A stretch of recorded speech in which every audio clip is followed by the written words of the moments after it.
ሰው ዛሬ ቢወድህ ነገ ይጠላሃል። ዛሬ ፈገግ ቢልብህ ነገ ይኮሳተርብሃል። ዛሬ ቢያቆላምጥሽ ነገ ይረግምሻል።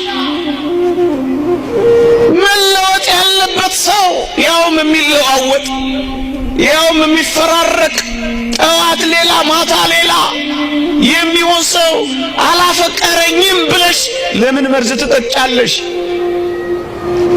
መለወጥ የሌለበት ያውነት ትናንትም ዛሬም ለስከ ዘላለሙም ያው የሆነ ፍቅሩ ማይቀየር ጭራሽ ማይደበዝዝ እየደመቀ የሚሄድ እግዚአብሔር እንደሚወድህ አታውቅምን? ለምንድን ነው የሚወደኝ ማንም የለም ያልከው እንዴ? ደግሞስ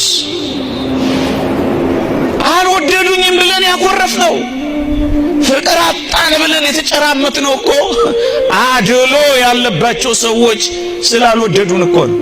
አንዱን ወደው አንዱን የሚያሳንሱ፣ አንዱን አፍቅረው ሌላውን የሚጠሉ፣ አንዱን አቅርበው ሌላውን የሚገፉ ሰዎች በምድራችን ላይ ያድሎ ፍቅር በሚፈጽሙ ሰዎች አልተወደድኩም ብለን እኮ ነው የከፋ።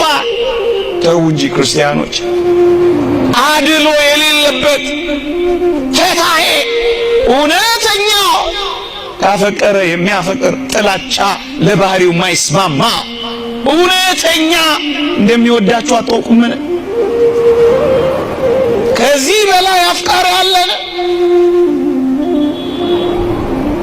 እናንተ ጥቂት ነገር አልተወደድኩም ብላችሁ እኮ ነው ቤት ጥላችሁ የምትወጡት።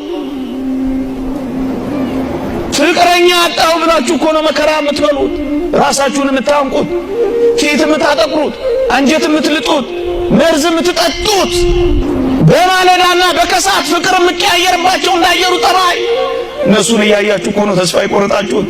በዘላለም በማይለወጥ ፍቅር ወድጄሃለሁ ያላችሁን አትስሙ።